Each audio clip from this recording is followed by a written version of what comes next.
anywhere from CTM, all the way from China. So we see a lot of agreement. I think this is one of our key regional forums between China and Uzbekistan. A lot of collaboration between the regions, and we are expecting a solid portfolio of the contracts and the projects.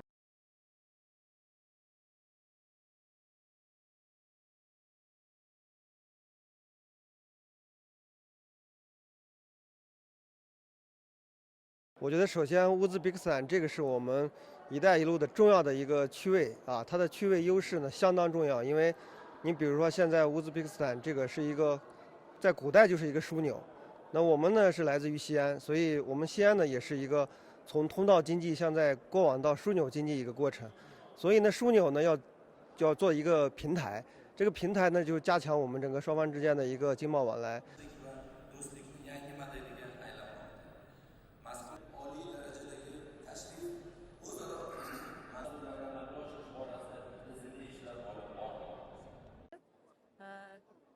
Endi hozir shu shartnoma qilishga erishyapmiz. 第二届中国乌兹别克斯坦地方合作论坛。 Men gulchilik bilan shug'ullanaman Andijon shahrida. Bizda hozir xitoyliklar bilan shu gulchilik yetkazib berish bo'yicha ham kelishdik.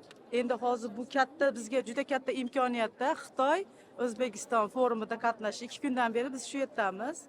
Biz xursandmiz bundan. Bular bilan juda xushmuomala hammasi. Bular ishlab chiqarayotgan narsalarni ko'rib, biz o'zimizga bulardan ham motivatsiya oldik. 出席了本届论坛。 Men gulchilik 本届论坛主题为高质量共。 Mana shu forumda bugun ayollarni ishtiroki bugun har yilgi o'tgan yillarga nisbatan juda ham safi kengayganligini o'zi ko'rsatib turibdiki, bugun O'zbekistonda ayollarni qo'llab-quvvatlash.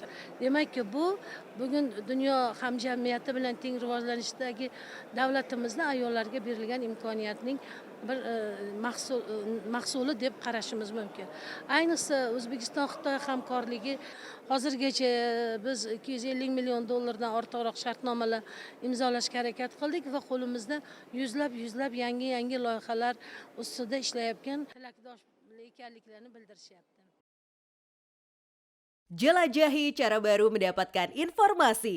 Download Metro TV Extend sekarang.